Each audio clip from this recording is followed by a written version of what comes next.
Chapter 2 Mr. Fox. On a hill above the valley there was a wood. In the wood there was a huge tree.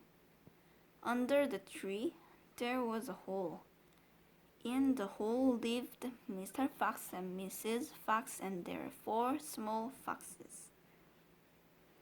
Every evening, as soon as it got dark, Mr. Fox would say to Mrs. Fox, "Well, my darling, what shall it be this time?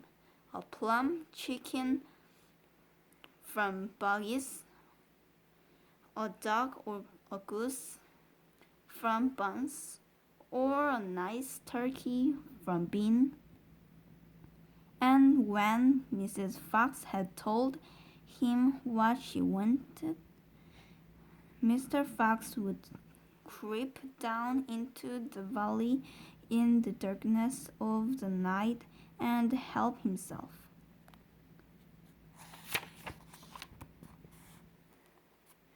Buggies and Buns and Bean knew very well what was going on, and it made them wild with rage. They were not men who liked to give anything away. Less still did they like anything to be stolen from them.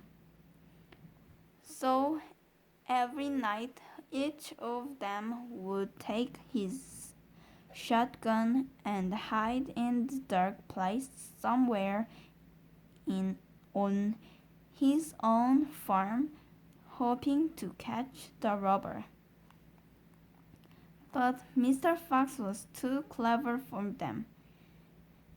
He always approached a farm with the wind blowing in his face, and this meant that if any men were lurking in the shadows ahead, the wind would carry the smell of that man to Mr. Fox's nose from far away.